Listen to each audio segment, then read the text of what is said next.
saw that in an interview in the last couple of weeks when you were talking about Iran, you said that in your view they want nuclear weapons and they would not be shy about using them. That is my belief. If they had them. Yes. I found that interesting because one of the last times we talked, you suggested that one of the concerns you had about the past, about decisions you've made in the past, was that you took perhaps too much belief in intelligence reports that you got. And we're talking specifically about Iraq. Yeah.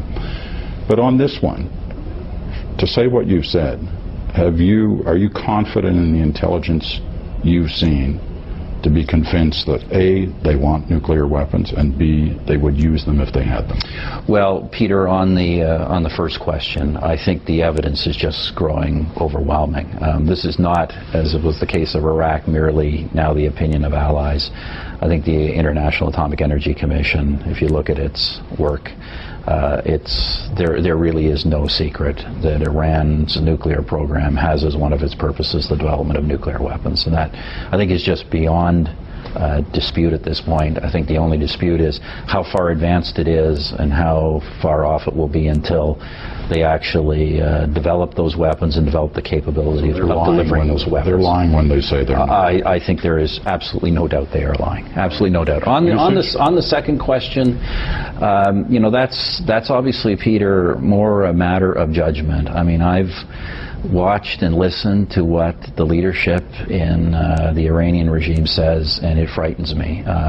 You know, these are, in my judgment, these are people who have a particular, you know, a fanatically religious worldview, and their statements imply to me no hesitation about using nuclear weapons if they see them achieving their religious or political purposes, and that's, you know, that's I think that's what makes this regime in Iran particularly dangerous. Well, if you believe that and it scares you, why is no one doing anything about it? I mean, I understand. Well, I think as I said in the interview you're citing, I think as I said, I actually think there's a growing consensus, at least privately among world leaders, that this is the case. Well, what does that mean? I mean, trade sanctions have been tried out and worked. Well, I wouldn't say they haven't worked. I think there is some real. The goal still seems to be the same. Look, I think there is some real evidence that the sanctions are biting, that the sanctions are having some impact, certainly on the regime. They may, in the short term, be making them more desperate, but I don't think there's any doubt they're having some impact. They're not dissuading them from the nuclear course at the moment. Whether they're delaying them or not, I think is a matter of debate. But I think the truth of the matter, Peter, is that, well, there's I think a growing belief of a number of governments that my assessment is essentially correct. I think there's still a big uncertainty about what exactly to do.